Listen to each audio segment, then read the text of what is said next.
Boa noite. Depois que ficou famoso, toda vez que ele lança um livro, a história se repete, os leitores fiéis correm para as livrarias e os críticos retornam também ao ataque.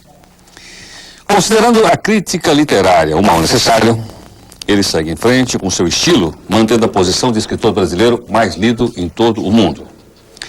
O Roda Viva entrevista esta noite o mago, alquimista e agora imortal da Academia Brasileira de Letras, Paulo Coelho. Ele reaparece com um novo livro, onde deixou o esoterismo de lado e pela primeira vez em sua carreira aborda agora um tema ligado a sexo. Era uma vez uma prostituta chamada Maria. A clássica fórmula da fábula abre o conto de fadas adulto de 11 minutos, o novo livro onde Paulo Coelho fala de sexo e prostituição, inspirado na vida de uma prostituta. O título refere-se ao tempo médio de uma relação sexual, segundo a estimativa do autor. A história dele carioca de 55 anos está contada na página pessoal que ele abriu na internet e que é vista por mais de 5.000 pessoas por dia e pode ser lida em 14 idiomas. Antes de dedicar-se inteiramente à literatura, Paulo Coelho trabalhou como diretor e autor de teatro, jornalista e compositor. Foi parceiro de Raul Seixas em 60 composições. Eu nasci há 10.000 anos atrás e não tem nada nesse mundo. Entre os anos 70 e 80, Paulo Coelho viajou pelo mundo como hippie para conhecer sociedades secretas e religiões orientais. Em 1986, fez o Caminho de Santiago, aventura que deu origem ao Diário de um Mago. Em 87, publicou O Alquimista, que acabou se transformando no livro brasileiro mais vendido de todos os tempos, 11 milhões de exemplares em 18 países. A Warner Brothers comprou os direitos de filmagem e vem desenvolvendo o roteiro do filme. Na sequência, vieram mais 9 livros que geraram números inigualáveis na indústria editorial brasileira. Cerca de 54 milhões de exemplares vendidos em 56 línguas em mais de 150 países. Paulo Coelho também escreve colunas semanais em mais de 40 jornais brasileiros e estrangeiros e já recebeu mais de uma dezena de prêmios no Brasil e no exterior. No ano passado, foi escolhido o novo imortal da Academia Brasileira de Letras. Lembrando ter sido eleito no dia de Santiago de Compostela e tomado posse no dia de São Judas Tadeu, abriu o discurso de posse em latim, dizendo que a glória do mundo é transitória. E definiu sua entrada na academia não como uma resposta, mas como uma pergunta aos críticos que sempre o taxaram de mau escritor. Bem, e para entrevistar o escritor Paulo Coelho, que está aqui conosco hoje no Roda Viva, nós convidamos o Ricardo Soares, que é documentarista da TV Cultura e diretor do programa Mundo da Literatura, da rede Sesc e Senac de televisão. O Manuel da Costa Pinto, editor da revista Cult. O Luiz Antônio Giron, que é editor de cultura da revista Época. O Cassiano Elec Machado, que é repórter do caderno ilustrado do jornal Folha de São Paulo. O Fábio Altman, editor da revista Isto é Dinheiro. Cecília Costa, que é editor do caderno Prosa e Verso do jornal Globo. E o Wagner Caleri, que é o publisher da W11 Editores. O Roda Viva é transmitido em rede nacional para todos os estados da Federação Brasileira, mas hoje, como o programa está gravado com Paulo Coelho, aquela participação ao vivo que você está acostumado a fazer no programa não acontece. Paulo, boa noite. Olá, Heródoto. Um prazer estar aqui. Paulo, recentemente nós tivemos a oportunidade de conversar a respeito do Oriente Médio. E você, nos seus livros, mostra lá um conhecimento bom a respeito do Oriente Médio, principalmente aos acontecimentos que envolveram o Iraque. Então, antes de começar pelo lado da literatura, eu vou puxar aqui pelo meu lado de jornalista e queria que você comentasse um pouco conosco se essa guerra do Iraque, onde está lá o mundo ocidental e o mundo oriental, é o choque possível entre duas civilizações de culturas tão diferentes e de origens também tão diversas. Eu acho que o risco é colocar nesse plano, né? Quer dizer, um choque de civilizações. Não é. Não acredito que seja, não. Acredito que os planos dessa guerra, criados lá pelos chamados neoconservadores, entre os quais você vê o Rumsfeld e o Cherney, era de uma grande expansão. Por outro lado, eu penso que a reação popular valeu alguma coisa. As pessoas têm essa sensação de impotência, mas acho que não. Eu acho que eles esperavam outro tipo de resposta. Então, teoricamente, na minha opinião, acho que nesse momento a guerra acaba no Iraque. Começa e acaba, porque eu acredito, eu penso que a tendência era se expandir através do chamado eixo do mal e mesmo refazer o mapa político do Oriente Médio. Em algum momento você achou que essa guerra poderia se tornar uma guerra entre islamitas e cristãos? Isso é como se tem um pouco provocado, né? Mas eu acho que não. Inclusive isso é muito provocado dentro do próprio Islã, como se fosse um jihad, como se fosse uma guerra santa. É uma guerra baseada em interesses que todos nós sabemos, mas não acredito que o petróleo seja um desses interesses. Acredito que é mais uma guerra de mercado, mas se isso ocorrer, e aqui tem alguns jornalistas que eu já dei entrevistas há 10 anos, falando dessas possíveis guerras religiosas, se isso degenerar para esse ponto, aí vai ficar muito complicado, porque nós vamos entrar num tipo de luta que não existe uma mesa para discussão. Quer dizer, qual é o Deus mais forte? Isso não se prova, não se discute, não há diplomacia em torno disso. Então, eu espero que a coisa fique aí. Agora você me pergunta se eu estou otimista, não estou muito, não. Eu não acho que a guerra do Afeganistão tenha acabado. Acho que foi acabada uma primeira batalha. Mesmo durante a guerra do Iraque agora se tem visto ataques, continuam ataques ali. Não acho que a conquista de Bagdá ou mesmo a queda do Iraque vai significar o final dessa guerra. A coisa vai se prolongar. O que eu estou otimista, sim, é que pelo menos não vai haver uma ampliação dessa situação bélica. Paulo, a gente tem assistido, enfim, nesses últimos dias, um crescimento muito grande de uma onda de anti-americanismo no mundo. Talvez, enfim, pela postura demasiadamente arrogante dos americanos, a gente viu na semana passada a estátua do Saddam Hussein sendo derrubada em Bagdá. Os americanos colocaram uma bandeira dos Estados Unidos na estátua. Como é que você acha que vai ficar o mundo diante disso, dessa onda de anti-americanismo? Não pode ser esse um dos resultados da... Fábio, infelizmente vai ser, mas é um equívoco.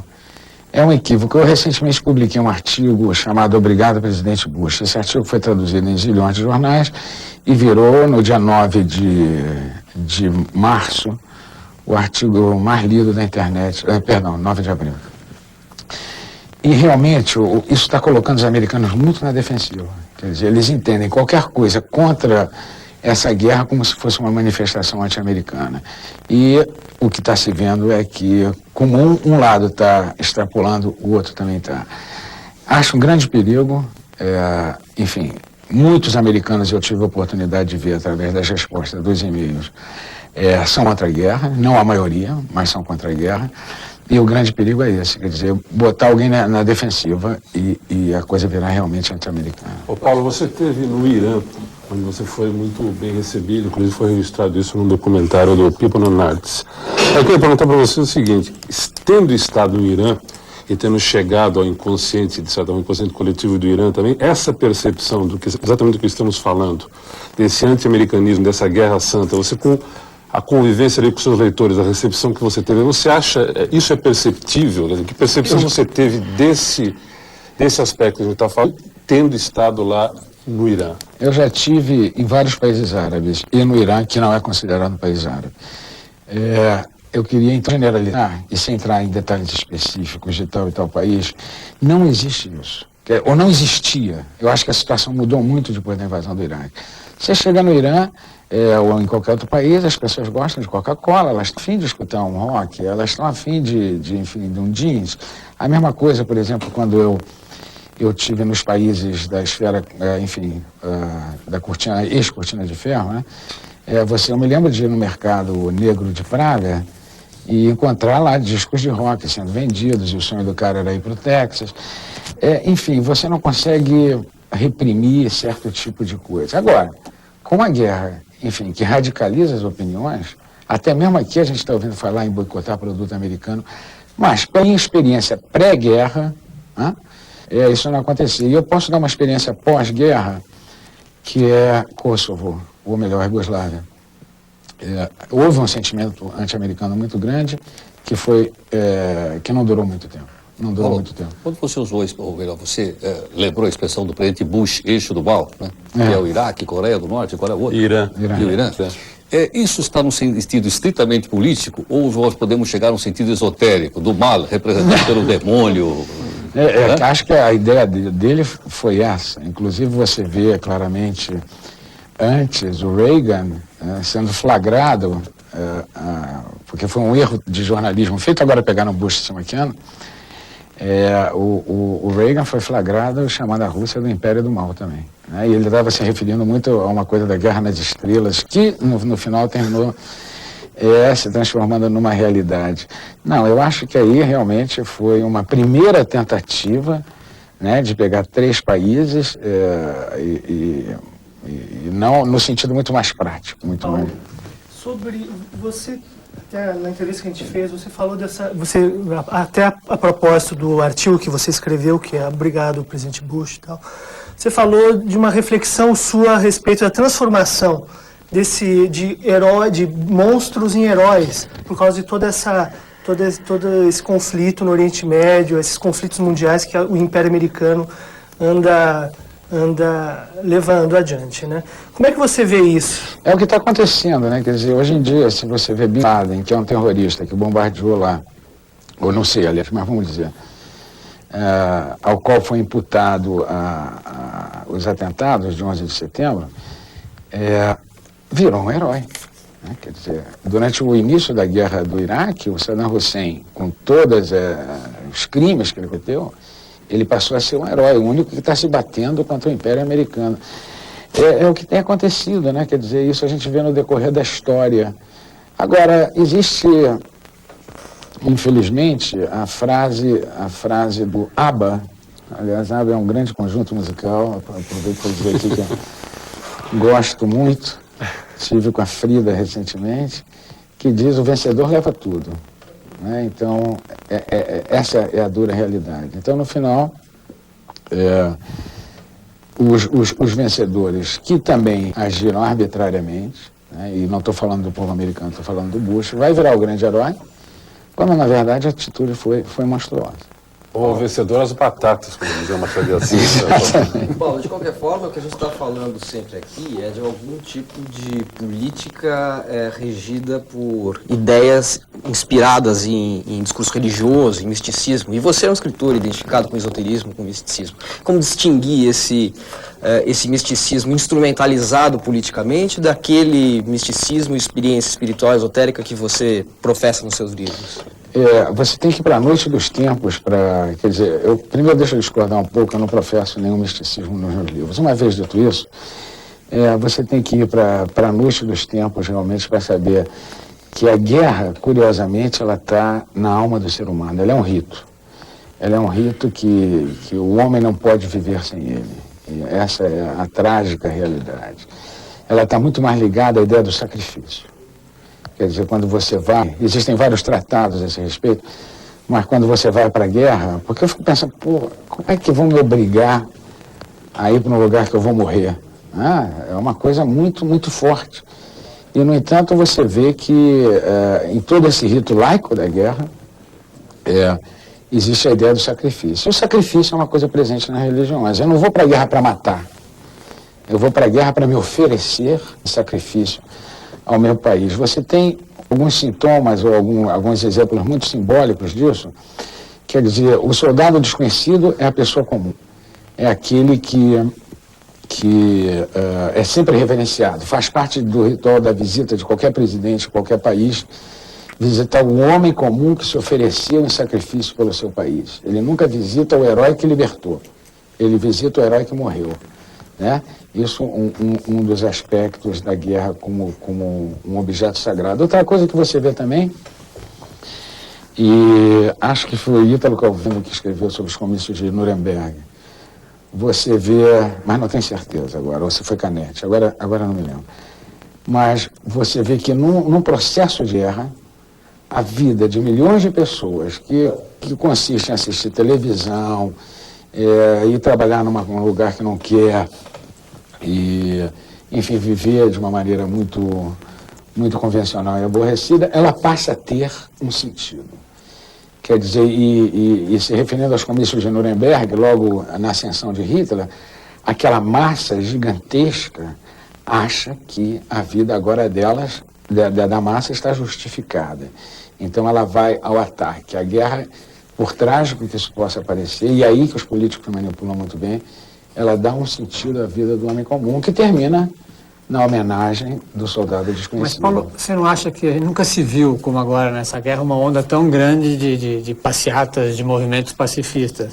Isso não daria mais sentido ao ser humano do que ir à guerra? Acho que sim, Fábio. Eu acho que a gente está mudando esse paradigma. E eu acho que esses movimentos pacifistas estão dando resultado, por mais que nesse momento a gente veja, eles não podiam parar uma guerra no meio, né? Mas estão dando resultado. Eu acho que eles vão parar essa primeira guerra no final. Eu acho, posso estar enganado e vir aqui no Roda Viva e pedir desculpas publicamente. Mas eu acho que a partir de agora eles vão ficar muito mais cautelosos. Paulo, como você usou sua expressão, pela oportunidade, você usou a expressão Império Romano, pelo Império Americano, né? As pessoas têm associado o Império Americano, e imagino que é aquele período de ascensão, apogeu e queda, né? E a minha pergunta a você é o seguinte: você acha que a história se repete? A história se repete, os impérios se repetem, quer dizer, alguns impérios mais rápidos, feito foi o Império de Alexandre, por exemplo, né? E outros bem mais demorados, foi o Império Egípcio, ou mesmo o Império Romano, sendo que ambos os impérios lidaram com coisas muito inteligentes, né? A Pax Romana era uma Pax que dizia: você faz o que você quiser, enfim, você tem essa liberdade total, mas você faz parte dessa estrutura de poder. Nós vimos agora mesmo o Império Soviético, não vamos dizer que não vimos, né? Se desmoronou muito rápido, mas a história se repete e sempre vai haver esse mecanismo de expansão e contração de uma potência maior. Para isso você tem que ter primeiro uma potência definida como única, né? Você não pode ter duas iguais, feito tinha há 10 anos ou 15 anos, Rússia e Estados Unidos, e aí, pelo próprio processo de expansão, ela se enfraquece. Ou seja, estamos discutindo teoria de guerra, que é uma coisa surrealista, mas eu acho que...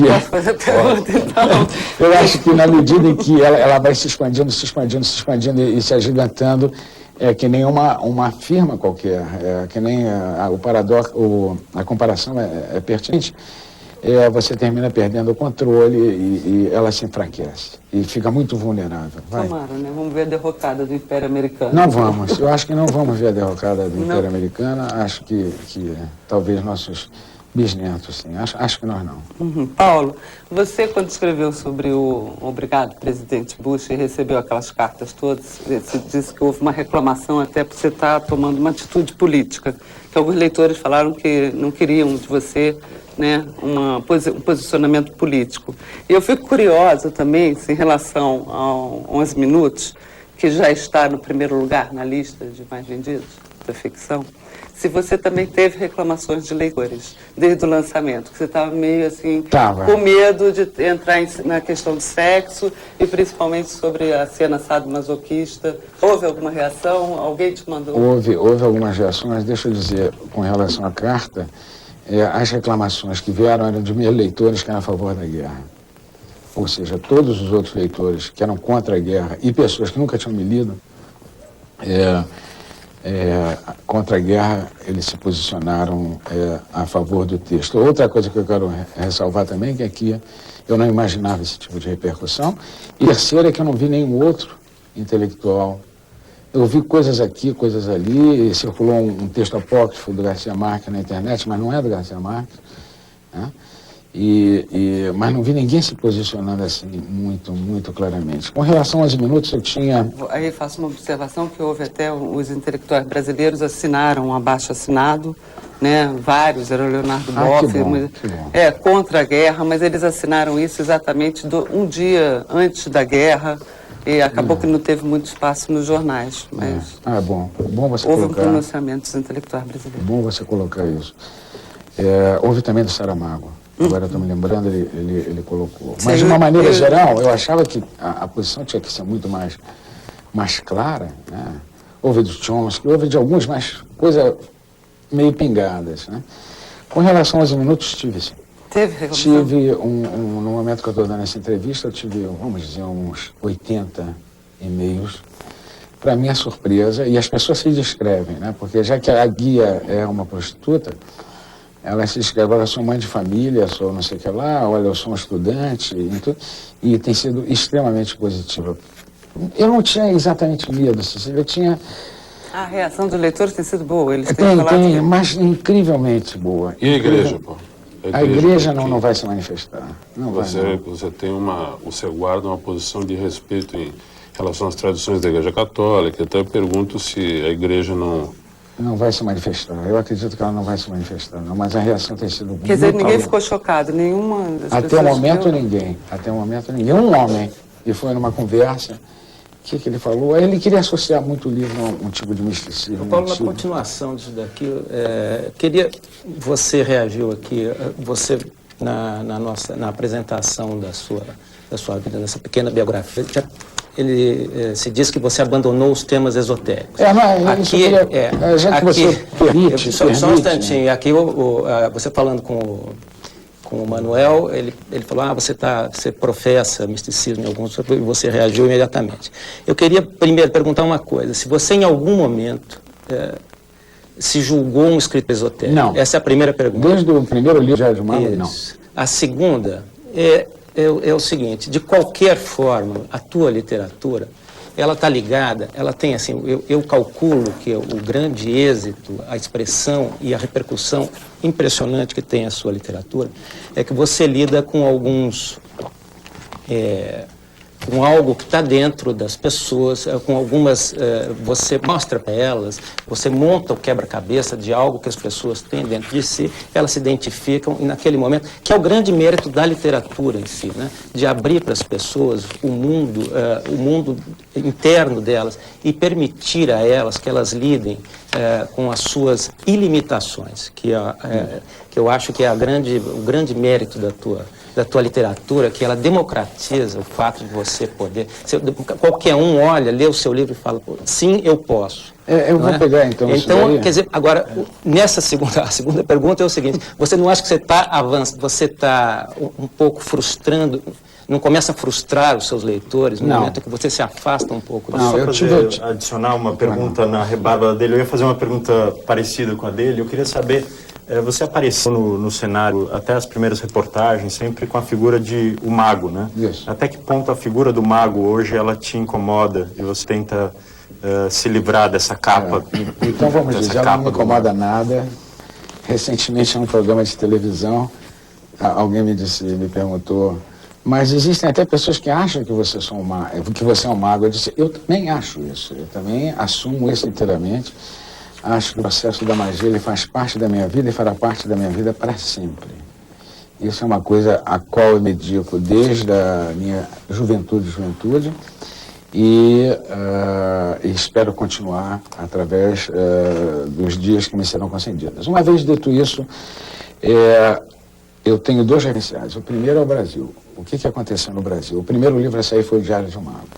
Ao sair o Diário de um Mago, onde eu mostrei a capa e a espada, essa imagem ela foi muito emblemática. Né?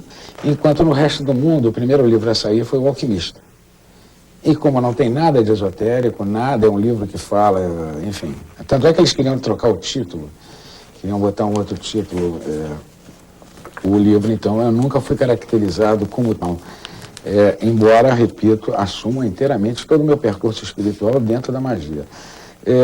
O que aconteceu? A imagem foi tão forte e o título do livro. Nos outros países, por uma questão de tradução, só por uma questão de tradução, o livro O Diário do Mago foi traduzido ou pelo Peregrino de Compostela, ou com a peregrinação, ou nunca traduziram como Diário do Mago. É uma palavra que é complicada a traduzir. Em inglês, por exemplo, seria magos, usam a palavra latina. Em espanhol, o mago é também o mágico, que faz mágica. Você de fora daqui, você não foi associado ao mago, né? E não foi em lugar nenhum. Mas o que não tira, e isso assumirei o resto da minha vida, o meu percurso dentro da magia, que é uma coisa que toca. Agora, falando dos temas dos livros, Heródoto, eu já abordei muito outros temas que não a magia em diversos livros meus. Eu dou alguns exemplos clássicos. O primeiro Na Margem do Rio Pedra Sentei e Chorei. Ele não toca nesse tema. O Monte 5 é muito mais um livro sobre a tragédia, onde eu procuro analisar você ser preso na coisa. Mas tem, enfim, um anjo, tem a vida de Elias, que é um profeta. Mas Verônica Decide Morrer é um livro que nem toca no tema. Curiosamente, foram livros que tiveram um grande sucesso de vendas também. Então, eu acho que o leitor não se identifica necessariamente com o tema magia. Ele se identifica com isso que você falou, que é o caminho das pessoas comuns. Quer dizer, todos nós podemos, em algum momento da vida, despertar nosso potencial. Paulo, nesse aspecto, seus livros são livros de autoajuda? Claro que não, claro que não. Quer dizer, eu não sei saber. Talvez eu soubesse definir o que é autoajuda, porque eu já li. São livros com receitas, né? Quer dizer, faça isso, faça aquilo. E eu acho que não existe nenhuma receita nos meus livros. Nenhuma. Eu acho que você mantém um lado hippie nos seus livros. E no meu físico, olha só aqui. No sentido que, como eu concordo com Wagner, tem um pouquinho assim, um pó de alminha, um pouco de alma e espiritualidade, mas tem um lado libertário. Quando ele fala, né, do ilimitado e do que é possível, se abre janelas e portas. Isso é uma boa definição. Isso é uma boa definição. Né? Eu acho que é o lado libertário. Não fique num casamento entediante. Viva o sexo até o final. Né? Ou se você for considerado louco pela sua família, saia a porta fora. Né? E vai viver a sua loucura. Né? Eu mesmo... Acho que isso é que atrai um pouco, né? Não sei se essa é a minha explicação. Agora, se você tiver alguma explicação para você vender 53 milhões de livros... Não tenho, mas isso que você falou é muito verdade, porque isso foi o que aconteceu na minha história de vida, desde o Raul aos momentos que eu tive no asilo. Né? Paulo, nós vamos fazer um intervalo, então. Ok, nós estamos hoje conversando com o escritor Paulo Coelho, que está aqui conosco hoje no Roda Viva. Fazemos o intervalo e voltamos daqui a pouquinho. Até já.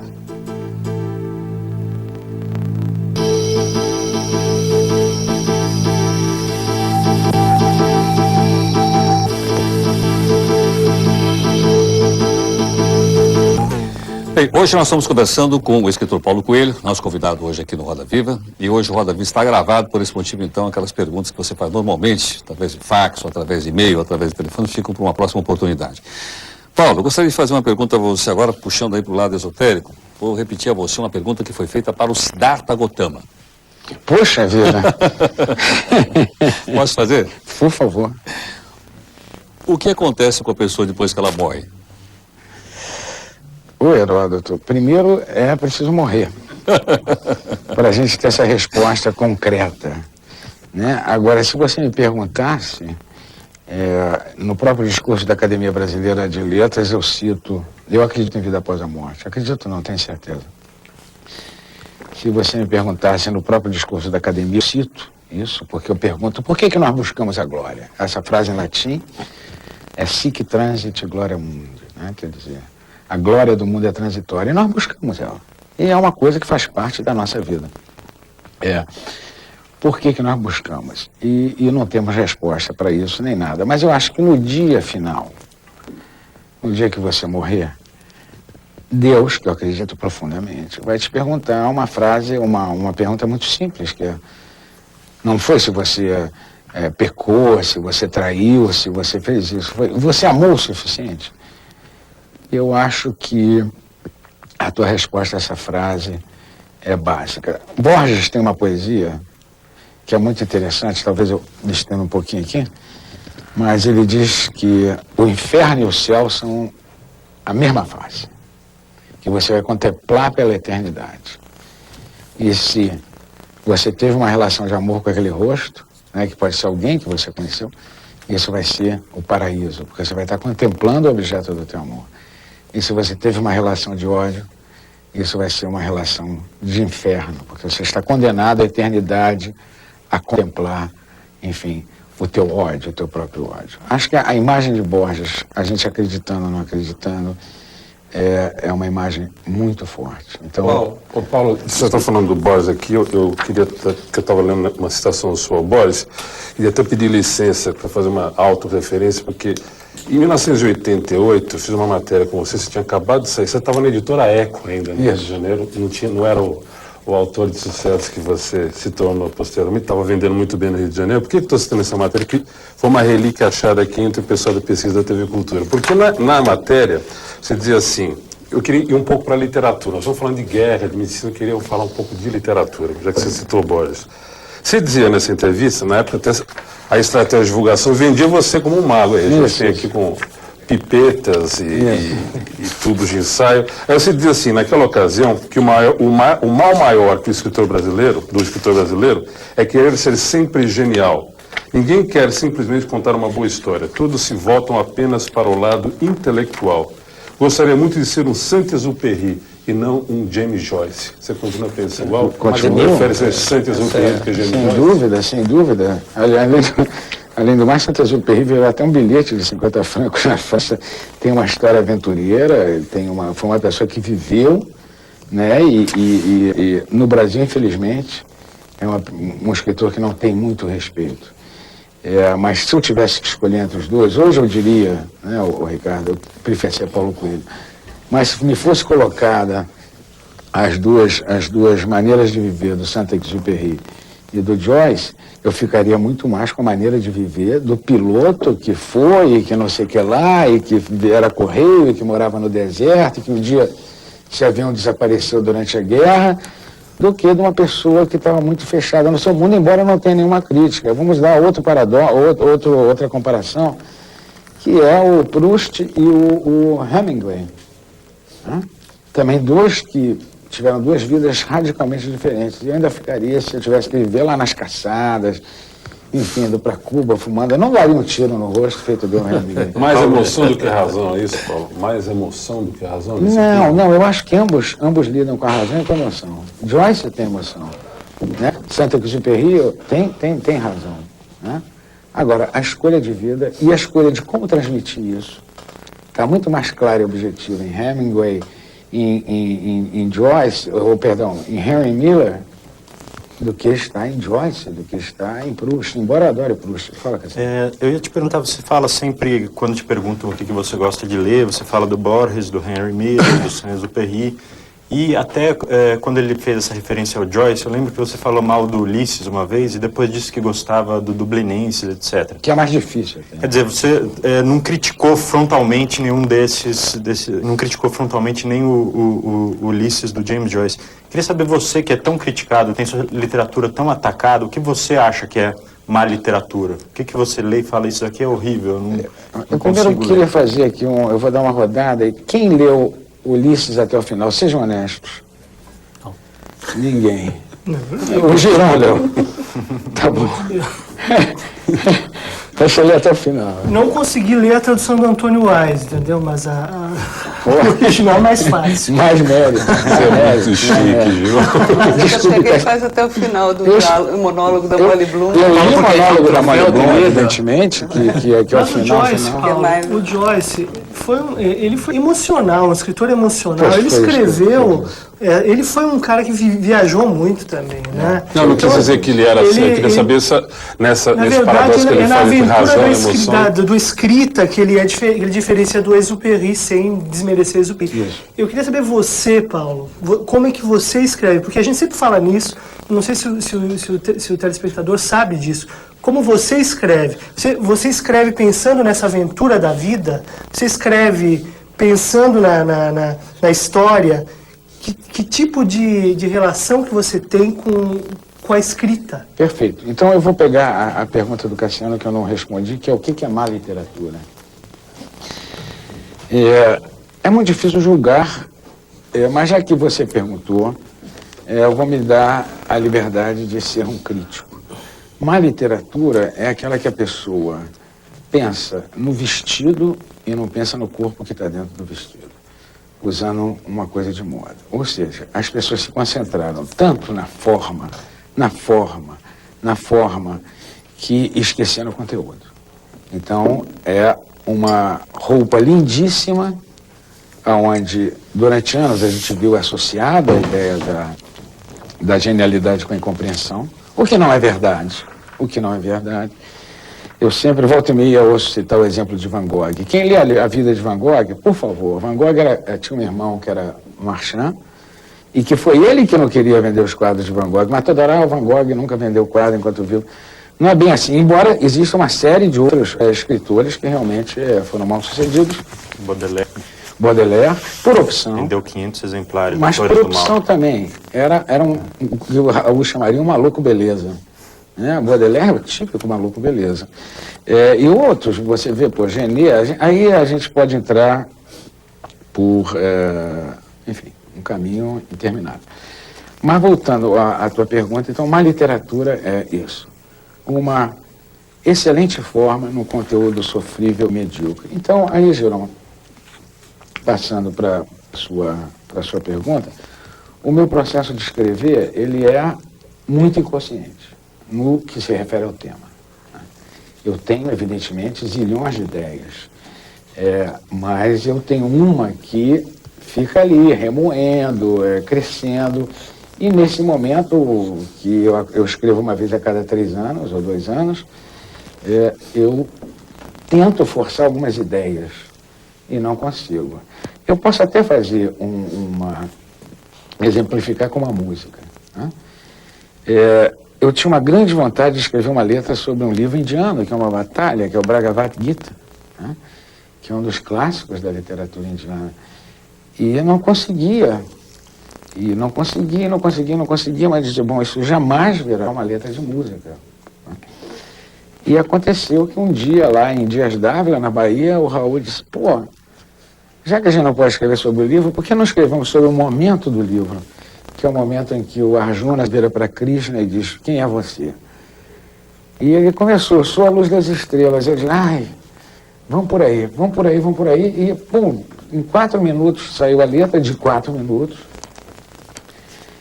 que no final eu disse, Raul, eu fiz uma letra muito grande e nós vamos cortar. Desculpa, Paulo, vocês estavam onde? Dias d'Ávila, na Bahia. E o Raul aí disse, não corta essa letra. Não corta, deixa, o título original era Letra A Tem Meu Nome. E foi brilhante ele ter me dito aquilo, porque não existia música de 4 minutos para começar. Não existia a possibilidade que uma rádio tocasse música de 4 minutos, não sei como hoje em dia é. Naquela época não existia essa possibilidade. Ele disse, vamos deixar essa letra inteira. E de repente, poxa, você viu que essa letra foi cantada por todas as classes sociais, o título é Gita, é uma letra que é baseada em contradições o tempo todo, quer dizer, não é uma coisa linear, né? Eu digo, eu sou os olhos do cego e a cegueira da visão, né? Eu sou dos sonhos, eu sou amor, e depois falo mal do amor numa outra. E as pessoas absorveram isso com muita sensibilidade, entenderam perfeitamente. Agora, Girão, para terminar a minha resposta à sua pergunta, por mais que eu possa aqui elaborar, elocubrar sobre o processo da criação, ele permanece um mistério.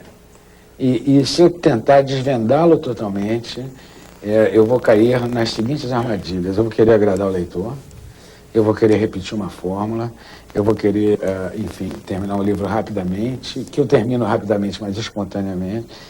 Então, é uma área que eu procuro não desvendar muito, não. De qualquer forma, Paulo, uma pergunta assim, seja como for, a crítica literária que o Heródoto abriu falando que é um mal necessário, são palavras suas? Não, são palavras do texto que eu li. Tá certo.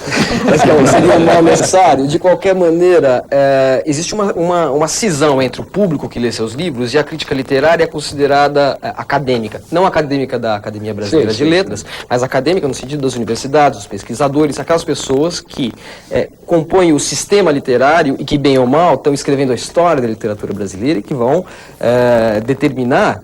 não que um crítico vá determinar ali no seu gabinete quem vai fazer, quem vai ficar e quem não vai ficar na história da literatura brasileira. Mas, de qualquer maneira, a recepção crítica acaba influenciando os leitores que são pesquisadores, que refletem sobre as relações entre os escritores, as relações de continuidade e descontinuidade. E, para esses críticos literários, acadêmicos, pesquisadores, teóricos de literatura, críticos literários, você não está numa linha de continuidade de Guimarães Rosa, Graciliano Ramos e Clarice Lispector, por exemplo. Tá certo? Então, para esses críticos, eu não acho que eu estou cometendo nenhuma inverdade, para esses críticos você não está nessa linha de continuidade. Agora, se você pertence a isso, a essa linha de continuidade, O que você acha que os críticos não viram? Porque é muito provável, muito possível, que os críticos não tenham visto isso. Não é provável. Mas eu quero pegar uma linha sua aí, que você colocou no meio da sua pergunta. Em nenhum lugar do mundo que eu tenha notícia, não foi o crítico que determinou quem ficou. Né? Quer dizer, quem ficou foi Homero porque ele era popular. Quem ficou foi Shakespeare, que aliás é uma descoberta muito recente. Shakespeare foi descoberto, quer dizer, claro, já existia, mas volta à luz no século XIX, porque era uma pessoa criticadíssima. Se você pega os grandes escritores do final, elogiados pela crítica no final do século XIX, quem ficou dos grandes escritores elogiados pela crítica? Eu te digo isso porque eu li muito sobre isso. Isso me ajudou nos momentos um pouco, que eu dizia, porra, mas por que é assim? E aí eu li as biografias dos caras e via que não havia exceção. Quer dizer, o que a crítica malhava era necessariamente, enfim, a ideia fascista de que o povo é burro e que nós somos inteligentes. Então, voltando ao final do século XIX, fica um romance e um escritor.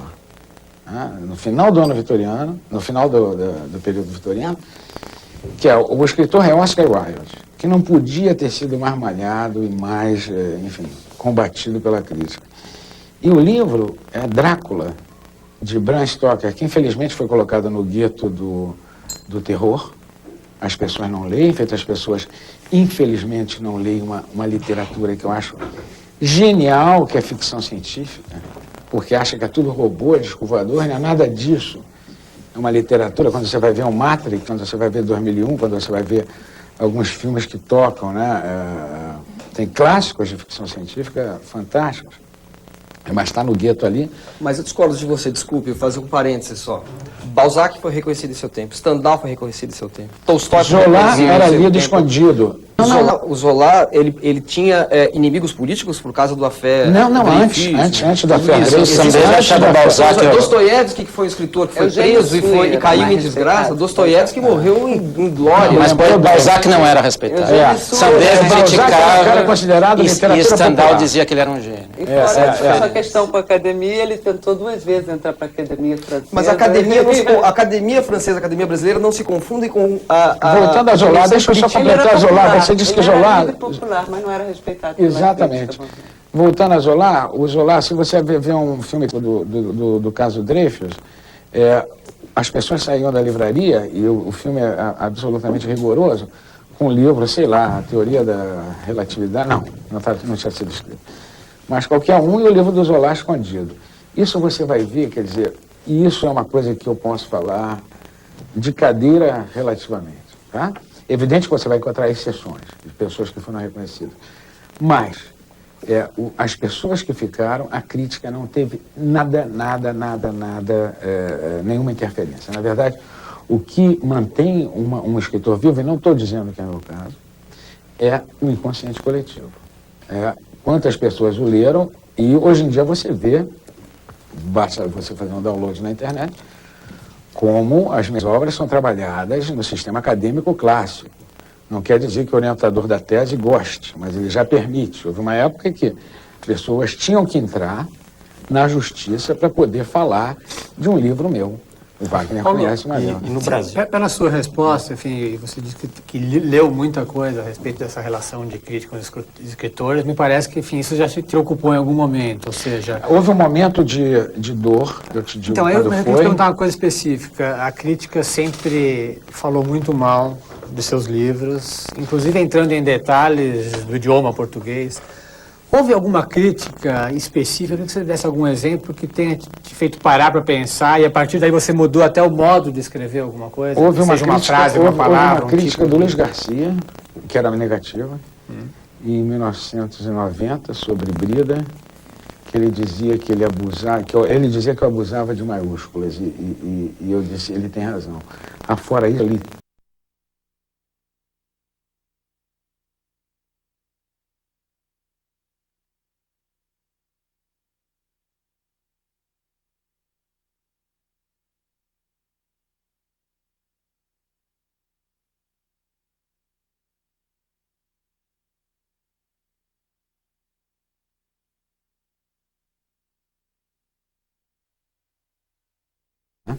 A partir daí eu passei a me E você acha policiar. que o Wilson Martins não leu, não é? Que ele o critica uma vez que Não, ele disse pode ter isso. lido, pode ter lido, pode ter lido. Agora, só para completar a pergunta do Fábio, se a crítica já me incomodou. Ela me assustou quando saiu Brida. Eu me lembro que eu estava aqui em São Paulo e fui para... Eu estava numa parte hotel e porra, era pão de tudo quanto é lado. Eu não sabia. Porque a sua ideia é que as pessoas vão gostar. Você vai de totalmente ignorado pela crítica ao pau que de repente der. Você foi uma exceção, Wagner Carelli. Aliás, o Wagner Carelli, só um adendo à história, uma vez uma jornalista conhecida, que eu não vou citar o nome, falou assim, muito me admira, citando, eu devia ter uma matéria com você, ele está muito admira que você, Wagner Carelli, algumas pessoas que a gente acha que são sérias, então, levem a sério o Paulo Coelho. Só o tamanho do preconceito. Mas no começo, naquele começo, ele começou. Então, nesse momento, eu me lembro de ir para a janela do hotel. Tinha sido criticado por um amigo, pô, imagina, por um amigo. Eu disse, que coisa é essa? Mas aí foram 20 minutos que eu senti aquele momento que, pô, não é legal. Isso me incomoda. Todos nós temos, no fundo, o sonho de que nós vamos agradar gregos e troianos. Não agradamos nunca a gregos e troianos. Às vezes agradamos a gregos, às vezes a troianos, e às vezes a ninguém. Entende? Então, nesse momento eu disse, a única maneira que eu tenho de vamos dizer assim, me educar é começar a ler biografias. Aí comecei. Hoje em dia, só para completar o tema, o que eu tenho visto é que em todos os países isso se repete. Com o escritor mais vendido daquele lugar. Mas, Paulo, eu diria Humberto Eco. A crítica já não bate mais tanto em você. Haja visto assim, as resenhas feitas em relação ao 11 minutos. Quem mudou? Os críticos ou você? Eu não mudei. Os críticos aprenderam... Aliás, está escrito que 11 minutos, pode ser que se eu estiver errado, vocês me corrijam, algumas vezes que eu li que o 11 minutos seria o seu livro mais bem escrito, segundo a crítica. Não, o Girão na matéria da época diz, mas eu li isso numa resenha no Jornal de Minas também. Você, particularmente o Paulo Coelho. Nego isso. Qual livro você considera mais bem escrito? Não, falando de forma. Quer dizer, isso, qual que você acha isso mais é uma bem coisa escrito? que eu fico muito contente com a crítica, dela dizer que o 11 Minutos é o meu livro mais bem escrito.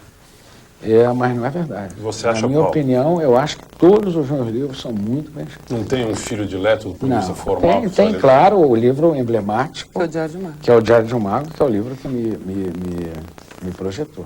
Eu queria perguntar, você falou do Diário de um Mago, antes do Diário de um Mago você tinha um livro chamado Arquivos do Inferno. E eu vi uma entrevista você dizendo que esse era um livro diferente de todos os outros que você fez antes, que era um livro mais ambicioso literariamente. Queria saber por que esse livro não voltou. Eu não sei se eu usei essa palavra mais ambicioso literariamente, mas a verdade, Cassiano, é que o Caminho de Santiago ele marca um momento de decisão na minha vida, não é preciso complicar para ser bem entendido ou respeitado, entende? E aí você vem com toda aquela barreira que nós estamos acostumados, que são esses tratados. Adorei o fato de Partículas Elementares ter sido publicado, que é um livro que faz, primeiro, uma grande apologia das coisas mais complicadas do mundo, e depois o Hollebeck, que é meu amigo, vai lá e diz, isso é tudo uma invenção, mas o livro recebeu as melhores críticas Mas o Arquivos do possíveis. Inferno, que ele acabou de citar, Não é mais... você renegou, mas... Não, renego o disse... Manual Prático do Vantugueiro. Desculpa. Mas o Arquivos do Inferno é um livro que eu gostaria de sentar, rever e republicar. É um livro muito bom, muito bom. Só uma questão técnica, só uma questão de ordem, como se diz. O meu companheiro aqui no ponto me disse que foi você que usou essa expressão numa entrevista, que a crítica é o mal necessário. Você usou alguma vez? Eu não me recordo. Não se lembra? Não me recordo. O que eu talvez tenha dito, posso ter usado, hein? É que a crítica não usaria essa palavra mal. Isso eu acho muito difícil. Eu diria que a crítica é necessária a favor ou contra. Porque qual foi... a gente estava falando dos monstros transformados em heróis e vice-versa. Certas coisas você nunca pode ver como elas vão acontecer. Na medida em que a crítica foi muito violenta, a reação do meu leitor foi muito violenta. Eles não disseram, eles disseram, ele é ótimo e vamos brigar por ele. Isso que aconteceu com você, aconteceu com o meu leitor de rua. E eu canso de receber e-mails, minha professora falou na aula, não leia isso, e por quê? Então, uma reação apaixonada, ela só pode ser provocada por duas forças em confronto. E a crítica, nesse ponto, não foi um mal necessário, eu diria que a crítica foi necessária. Agora, você diria que esse que você disse aqui em 88, que o mal maior do escritor brasileiro é querer ser sempre genial, Do escritor mundial.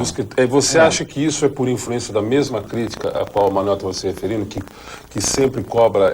No Brasil, lógico que eu estou generalizando, mas existe uma cobrança de síndrome de obra-prima. Quer dizer, ninguém pode fazer literatura de entretenimento, ninguém pode fazer literatura digestivo, todo mundo tem que ser genial, tem que trabalhar fora. Ninguém pode contar uma história. Exatamente. Mas você vê, Você acha que o escritor tem que ser genial? Mais difícil de fazer. Eu acho que o escritor é genial na medida em que conta uma história.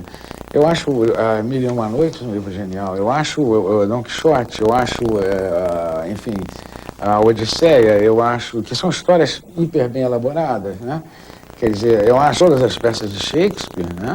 Ou não todas, algumas eu tenho um problema de leitura mesmo, mas que são histórias sempre, né? Com sangue, crime e traições e coisas assim. Se fosse por unanimidade de críticos, os irmãos Campos vendiam mais que o Paulo Coelho, porque a crítica... E não acho, então, o que justamente o Manuel falou, a crítica nunca foi um paradigma. Recentemente eu vi numa rádio de São Paulo um cara falando mal de Beethoven, e Beethoven respondendo, é uma carta dessa época, dizendo: a sua crítica vai passar, e se ela for lembrada algum dia, é por minha causa. E, efetivamente, na rádio de São Paulo, eles leram a crítica de Beethoven, por causa de Beethoven. Mas eu acho que essas Beethoven. coisas, Paulo, são exceções que confirmam a regra. Por exemplo, é célebre a recusa do manuscrito do Em Busca do Tempo Perdido do Proust, do primeiro volume, pelo André Gide, que era leitor da editora Gallimard, e o livro acabou sendo publicado por outra editora. Quer dizer, era um grande escritor, André Gide recusando um que seria maior do que o Gide, que é o Proust. Mas, de uma maneira geral, isso não acontece. Você citou Genet, por exemplo. O Genet, ele apareceu para o mundo por causa do Sartre. O Sartre era um grande crítico literário. A crítica literária, principalmente, também não acho que seja muito justo, talvez, comparar a crítica literária do século XIX com a do século XX, em que ela adquire uma consistência maior, isso também é importante. Eu acho que, de uma maneira geral, é muito mais difícil você apontar grandes erros da crítica literária no século XX do que apontar no século XIX. E daí eu volto à minha pergunta. Eu não estou afirmando que a crítica literária brasileira esteja certa em relação aos seus livros, mas eu gostaria de saber o que você acha que os críticos brasileiros não viram nos seus livros. Eu não sei, eu não estou na pele deles.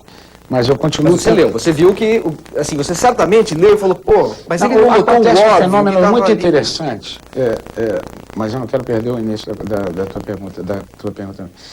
A crítica, ela replica, né?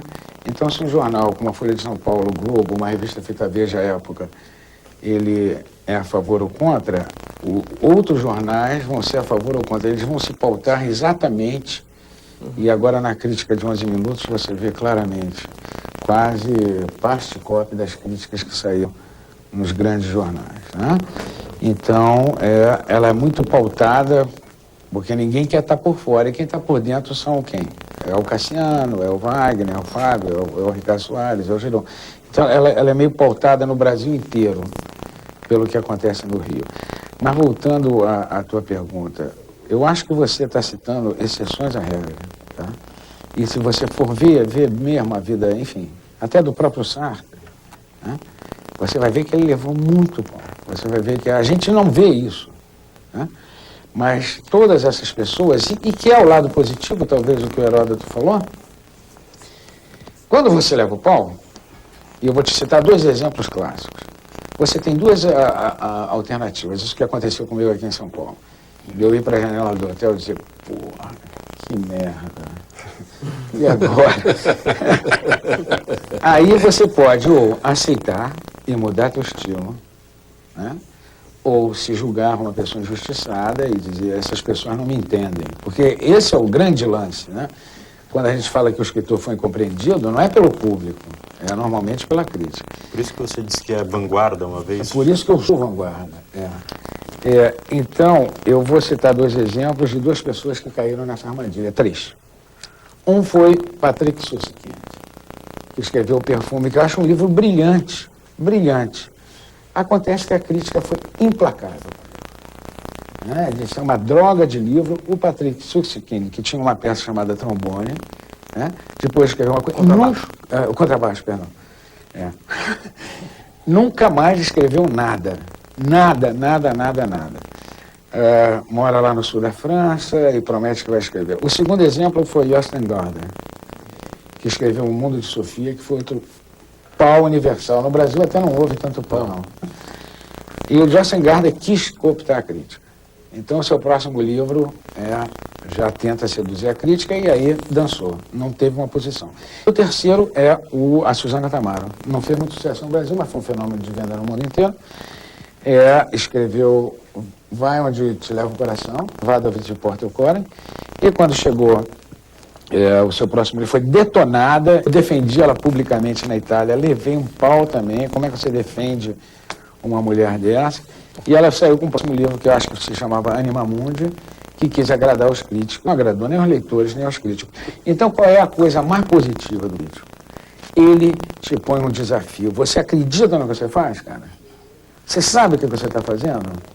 E se você disser, eu sei e vou continuar, apesar da sua crítica, e vou fazer dessa maneira, e você não vai me paralisar. Então, ele é um inimigo, um adversário, no sentido muito positivo.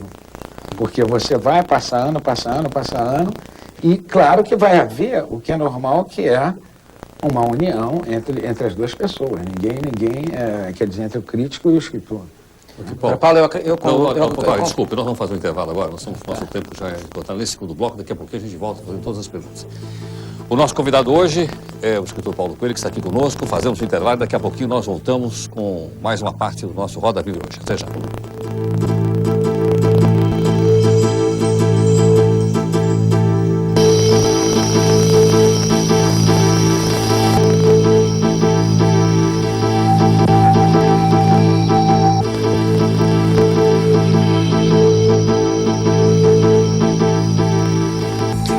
Bem, nós estamos voltando para a terceira etapa da Roda Viva de hoje, com a participação do escritor Paulo Coelho, que está aqui conosco. Hoje você não pode fazer perguntas, porque o programa está gravado, fugindo um pouco da regra do programa, que tem a sua participação ao vivo sempre. Paulo, um pouco ainda da sua concepção de mundo, né, na abertura desse bloco. Em que etapa da história da civilização você acha que nós estamos? Veja bem, nós temos um operário no poder no Brasil, nós temos as grandes transformações mundiais, nós temos o clone, nós temos a nanotecnologia. Em que parte, em que etapa da civilização nós estamos?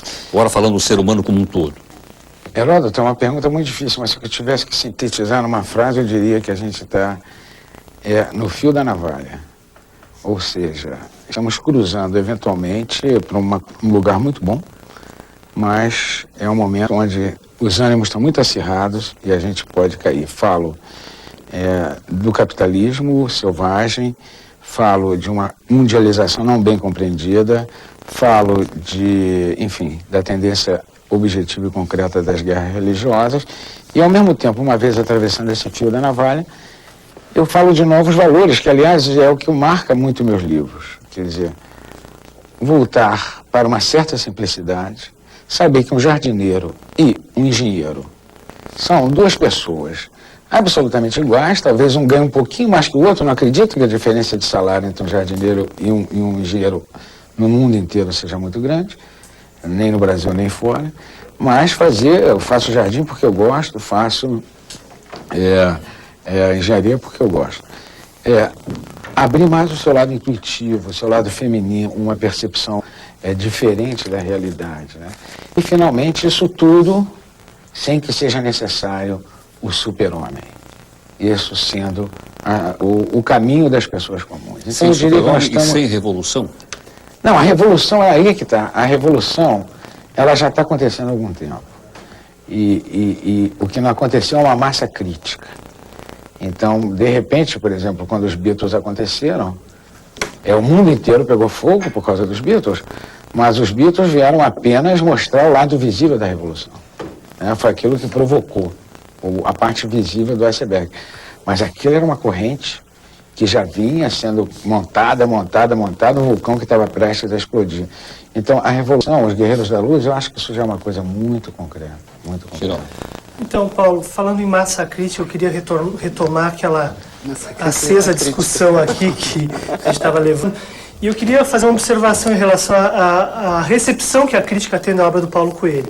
A minha opinião, não sei se é a sua, é que a crítica não conhece a sua obra como um todo. Ela não conhece, ela não considera, por exemplo, a sua fase de poeta, ela não considera a sua fase de dramaturgo, a crítica não considera os primeiros livros, a crítica não leu você como um todo, e eu nunca li, de fato, um trabalho crítico de peso que considerasse a estética do Paulo Coelho, ou a estrutura do Paulo Coelho. Isso, aliás, é uma sugestão até para o Cassiano, de organizar ali no Mais, né, uma coisa ou para o Manuel, organizar um tipo de conhecimento da obra que não foi. Quer dizer, a crítica, na verdade, brasileira, provinciana, como sempre, ela fica com o narizinho empinado e não lida com a coisa, com a matéria literária. Ela fica no preconceito. Você sabe, Jerônimo, eu nunca critico a crítica, faz parte de, enfim, um compromisso meu.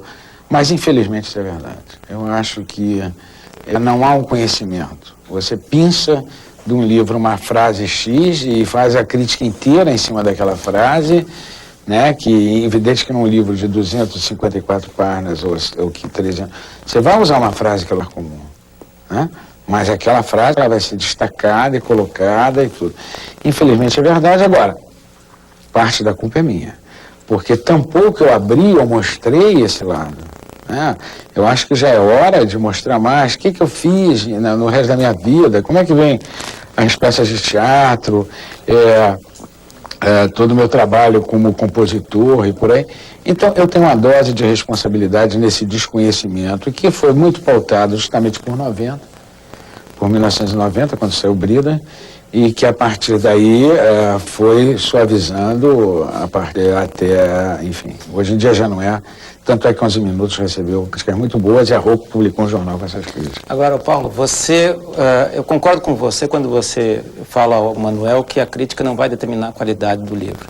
Mas eu não concordo quando você diz que o número de leitores ou a leitura que ele recebeu também vai determinar. Eu acho que o que vai determinar a qualidade de um livro é a prevalência. É como a verdade. A verdade é o que prevalece. É aquilo que vai dar continuidade. Ou seja, o seu livro vai ser lido e vai ter substância e vai bater naquele leitor, como hoje, em qualquer momento, em qualquer tempo, e vai ser uma doação do seu talento à humanidade sempre. Agora, o que é... Você acredita que os seus livros vão permanecer, que a sua literatura vai permanecer? Eu quero te dizer que eu concordo com você. Não, ia só perguntar, a glória do mundo é provisória, que é a sua frase... A minha é São Paulo, hein? A frase é de São Paulo, ou Santos. Não, de Paulo Coelho, ou pecador. Sim, a frase com que você abriu o seu discurso na Academia Brasileira de Letras. Então, assim, até que ponto a sua glória também você já vislumbra como provisória? Porque amanhã você pode não ter 70 milhões de leitores, muito provavelmente não vai ter, você vai ter menos. Mas você falou hoje aqui que entre, vai permanecer. Como era James Joyce e o Saint-Exupéry, hoje você já se posicionaria como eu sou Paulo Coelho. Isso. Quer dizer, você está ficando com uma noção maior do seu valor literário? Claro. É isso que está acontecendo ao longo dos anos? Eu acho que desde o começo, e aí não vai nenhuma arrogância, eu espero que vocês me entendam muito bem. Eu digo e repito, eu acho que eu escrevo muito bem. Eu acho que eu tenho um estilo claro, eu posso ter, no passado, alguns erros de concordância, né?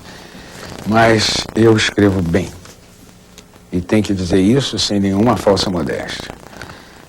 Uma vez dito isso, também concordo com você que não é a massa de leitores que determina o sucesso, como tampouco é a crítica. Você me pergunta, Wagner, uma coisa que eu não saberia te responder. Se eu resistirei. Eu posso te dizer com relação à música. Eu resisti. Quer dizer, as músicas que a garotada canta hoje do Raul Seixas, eu fiz quando nem os pais deles eram nascidos. Né? E é uma coisa espontânea, não tem nenhum trabalho, essas coisas. A geração que lê hoje os meus primeiros livros é uma geração que, enfim, o Jardim Mago tem 17 anos. Né? Pessoas que não tinham nascido. E os livros servem vendendo.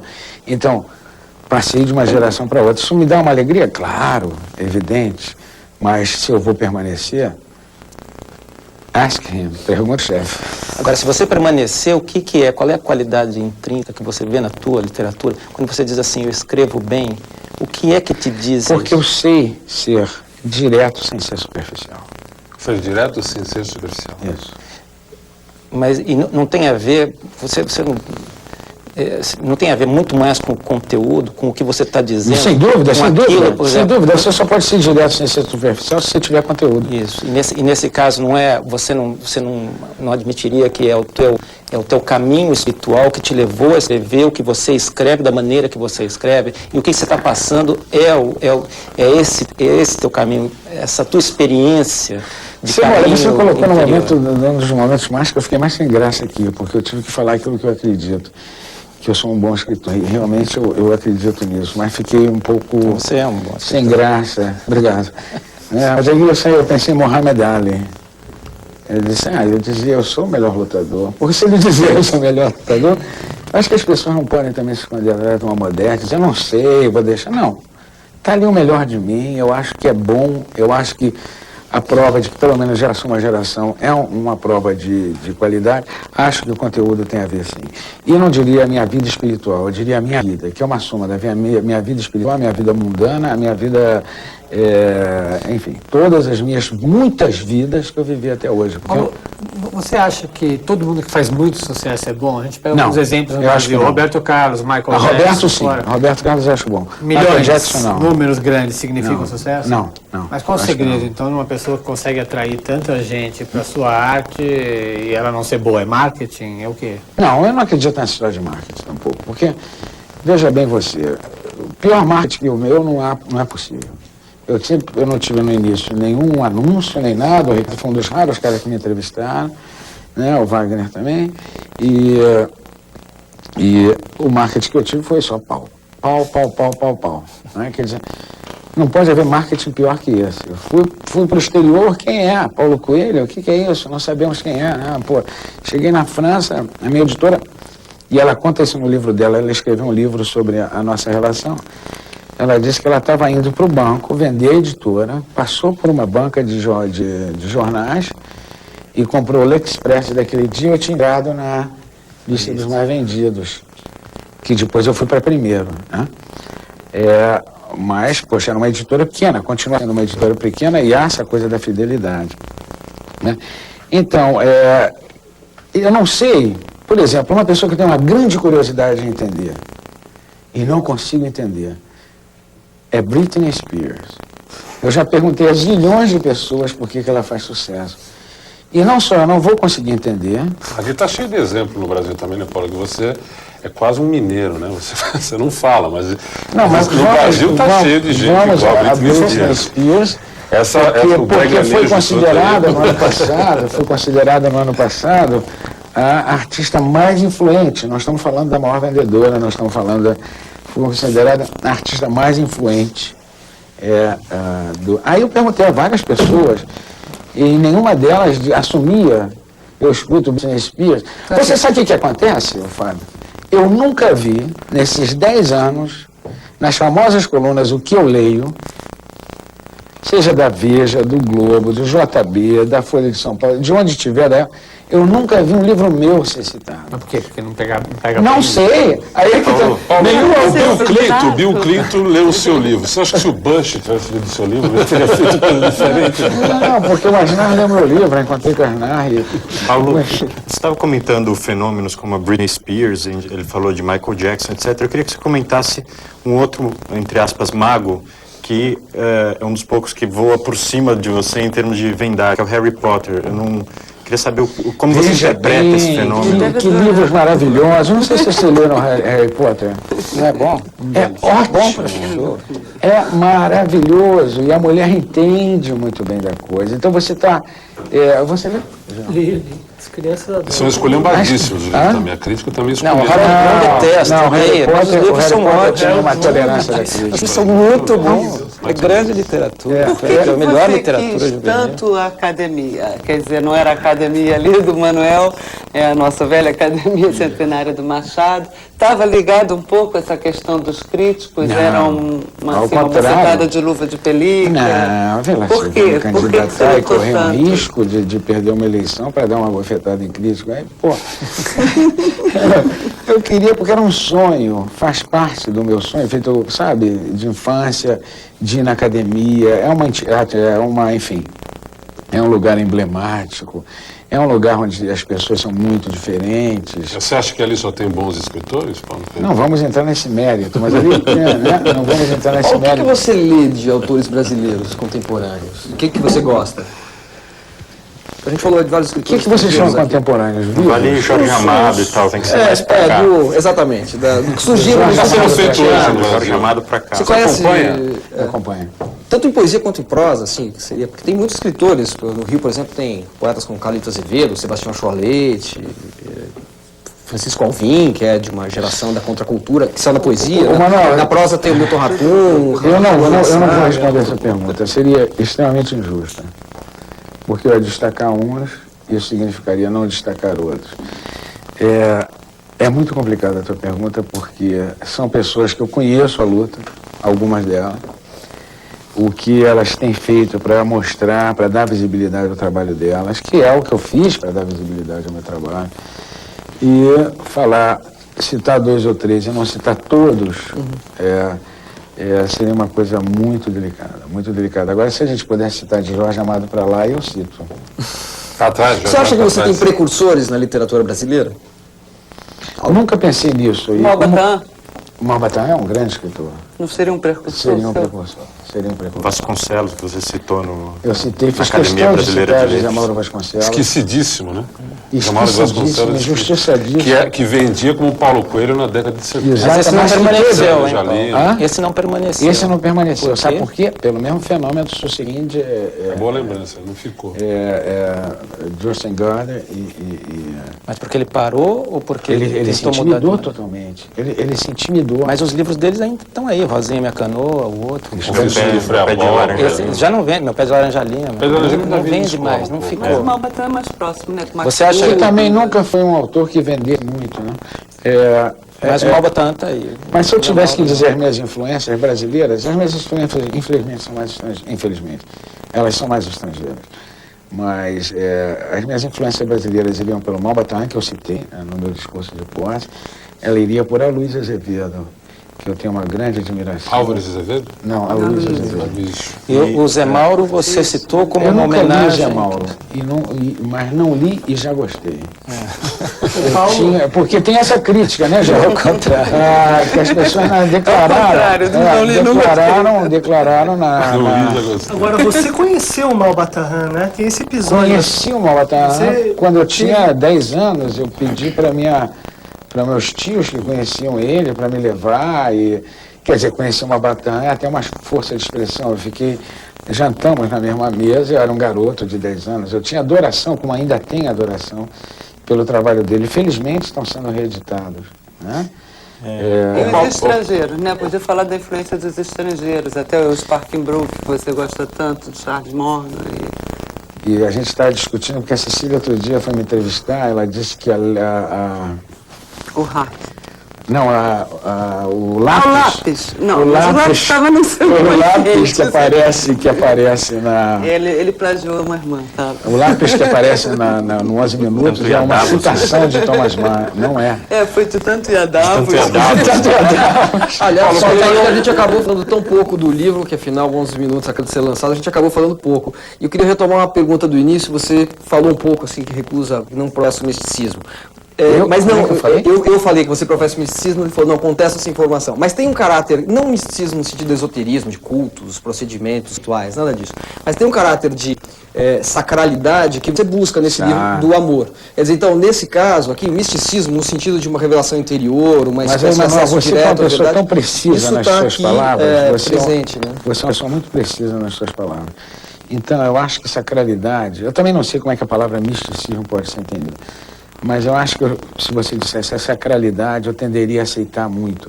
Porque eu penso que a sacralidade está muito mais ligada com o cotidiano, com o dia a dia, né, com a revelação, com o fato de dar um momento. Estamos aqui sentados no Roda Viva, que está sendo visto por, enfim, várias pessoas e todos nós aqui estamos levando a sério o que a gente está fazendo, né? E estamos procurando dar o sentido sagrado ao nosso trabalho aqui, né? Agora, o misticismo já é uma coisa mais sulfurosa, já é uma coisa que está profundamente ligada a uma concepção que 11 Minutos frontalmente contra, que é separar o que é material do que é, enfim, imaterial. Então, eu diria que nesse ponto, quanto à sacralidade, é o meu objetivo nesse livro. Onde somos mais hipócritas, somos no sexo. É a nossa área onde nós temos permissão para ser hipócrita, porque a gente está agradando, porque a gente está fazendo, enfim, tentando deixar o outro feliz e sem saber que as consequências disso são altamente frustrantes. Então, não só nesse livro, como em todos os outros, está a sacralidade do presente. Ô Paulo, essa história da sacralidade que foi abordada, embora você tenha restrições a você como escritor místico, ou você nega veementemente a autoajuda, mas o início da sua carreira conhecida vem com o Alquimista e com o Diário de um Mago. Isso. Que você, então, ali no Diário do Mago, você recria toda a sua trajetória no belíssimo Caminho de Santiago. O que eu queria saber de você, que é uma história interessante, você contou isso no passado, acho que vale a pena você dizer de novo, em que momento, no caso do Caminho de Santiago, que é um caminho percorrido por milhares de peregrinos todos os anos, no mundo inteiro, em que momento daquele caminho você resolve colocar aquilo no papel e por quê? Porque, de certa forma, este caminho, se eu estiver errado você me corrija, marca o início do seu caminho como escritor mundialmente conhecido que você é. Que momento do caminho, foi antes do caminho, você fala, eu vou escrever isto, eu vou contar isto, eu vou ser o Paulo Coelho de 2013 aqui com 40 milhões de livros lidos e... Eu já teria até a conta de coisas, 94, já errei por 14. Eu queria que você retomasse essa história, porque é uma história emblemática na minha... Eu não sei se... quer dizer, o caminho em si, ele foi rito de passagem. A minha tendência era sofisticar, a complicar enfim, a vida era muito mais complicada do que ela deveria ser. E quando eu fui fazer o Caminho de Santiago, uma série de fatores, a própria viagem, o processo da viagem, ele te purifica. Ele faz entender que a magia está no caminho das pessoas comuns. Daí eu sempre recusava justamente o rótulo do esotérico, porque o esotérico é o fechado, né? E, enquanto o resto não, é o aberto. E eu era muito nessa tradição clássica da Lua. Olha, Ricardo, eu não sei que resposta eu te dei naquela época, mas eu posso te dizer que quando acabou o Caminho de Santiago, eu senti um imenso senso de frustração. Eu olhei aquela catedral e disse, e agora? O que eu vou fazer na minha vida? Né? Eu tive uma aventura extraordinária e passei por um período de 3 ou 4 meses de ressaca. E resolvi não voltar para o Brasil, resolvi morar em Madrid. E, por mais incrível e surrealista que a história seja, ela é a seguinte. Um belo dia, a minha mulher e eu resolvemos, num domingo, nós resolvemos ir. Estavam todos os lugares fechados e só em Madrid tem um lugar chamado Vips, né, que fica aberto dia e noite. E tinha um Vips lá longe. A gente começou a andar. Ela disse, porra, Paulo, teu sonho é ser escritor.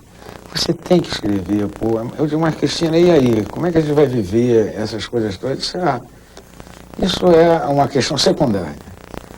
A questão primária é como você vai ser, enfim, contente com a vida, porque você está infeliz. E o Caminho de Santiago te deixou mais infeliz ainda, porque você tinha todo esse potencial, tinha toda essa responsabilidade e não vai realizar. Né? E aí nós chegamos no VIPs.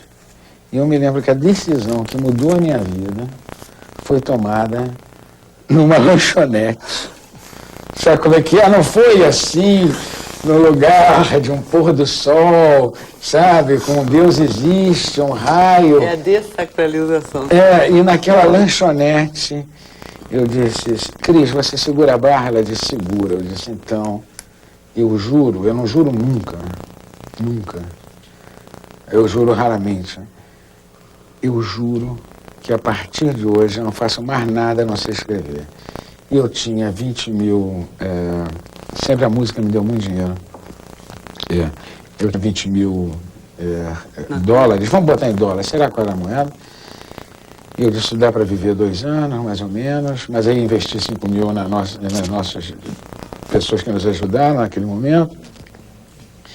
E pouco a pouco, boca a boca, a coisa foi crescendo. Mas se você quer que eu seja específico, não vi. Não me lembro o que eu estava falando. O Caminho de Santiago, o escritor que você é, se deve a percorrer este Caminho de Santiago. Sem dúvida, a consequente visita ao VIPs de Madrid. Exatamente. Paulo, você acabou de falar que jurou que não ia escrever, que ia ser só um escritor. Eu queria saber se isso tem alguma relação com o fato de você nunca mais ter feito música, se você voltaria para música, ou se seu juramento Não, meu juramento não inclui música. Inclui um sinal que eu tive em 82, que, enfim, é uma história longa e daqui a pouco o garoto vai dizer, vai acabar. Nós temos tempo ainda. Mas, enfim, esquecemos o sinal, depois eu conto para vocês, mas a música eu nunca disse, nunca mais vou fazer. Tem coisas que eu disse na minha vida, nunca mais vou fazer. Você nunca disse isso? Nunca mais vou fazer? Em música, não. Disse para, por exemplo, cocaína, mais ligada a essas áreas mais práticas da vida, eu disse nunca mais. Mas letra você não fez? Pois aí é que tá, mas não jurei. Aí em janeiro desse ano, eu estou lá nas montanhas, curtindo as montanhas, e recebo um telefonema da Dulce Pontes. Não sei se vocês conhecem a Dulce Pontes, é uma cantora portuguesa muito famosa, muito famosa. Aí ela diz assim, você quer fazer uma letra para um filme, A Missão? E eu detesto o que eu vou falar agora, que é chamado name dropping, porque ela diz, é o seu amigo Peter Gabriel que vai fazer. E realmente eu e o Peter Gabriel temos um carinho muito grande um pelo outro, fizemos um evento agora em Davos, vamos tentar fazer um evento em Milão em junho. Pedro e Paulo, porque é uma coisa a caminho de Roma. Então, o Peter me telefonou e me mandou o CD e ficou aquele negócio 1 mês em cima da minha mesa. E eu não conseguia, como eu sofria com aquilo. Porque eu olhava, eu via, eu gostava, eu ensaiava, mas eu não conseguia fazer. Aí no final de 1 mês, peguei o telefone e disse, não consigo fazer. Mas vem para a Inglaterra, a gente faz juntos e tudo. Eu não consigo. Eu acho que são linguagens feitas... Hoje eu não saberia se eu conseguiria escrever teatro hoje em dia. Né?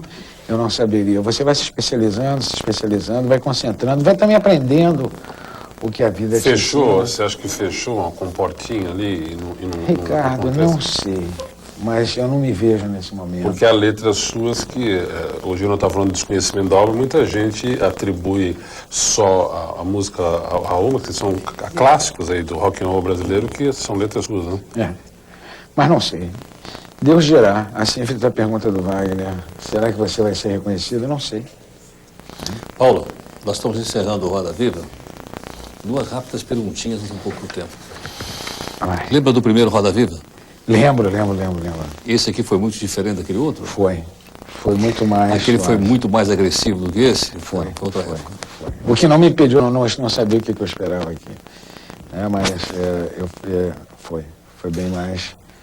eu não sei se alguém estava presente no primeiro Roda Viva. Eu estava. Aqui. Só você. Mas mais ninguém. Aliás, eu não interferi nas escolhas, não. Isso é bom dizer, porque eu terminei encontrando grandes amigos aqui. E você acha que isso, de certa forma, reflete também vamos dizer assim, essa diferença do diapasão, do tratamento, do tom desse programa? Reflete um pouco o que a sociedade pensava na época do que pensa agora em relação ao seu trabalho?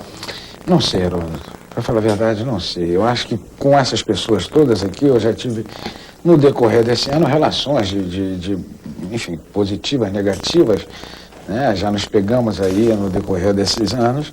E isso pelo menos criou, pelo menos das pessoas que vieram aqui, que eu quero dizer, não interferir na escolha, criou uma compreensão maior de quem eu sou. Bom, para encerrar agora, se você tivesse que ir para uma ilha e levar um livro só, que livro você levaria? Que livro que eu levaria? Como fazer um bote. Paulo, muito obrigado pela sua participação aqui no Roda Viva. Obrigado. Eu quero agradecer a gentileza de todos aqui participando conosco do Roda Viva. Muito obrigado pela participação. O Roda Viva volta na próxima segunda-feira, no seu horário, e com a sua participação ao vivo. Paulo, mais uma vez, obrigado. Boa noite, telespectador. Até a próxima segunda-feira. Boa semana.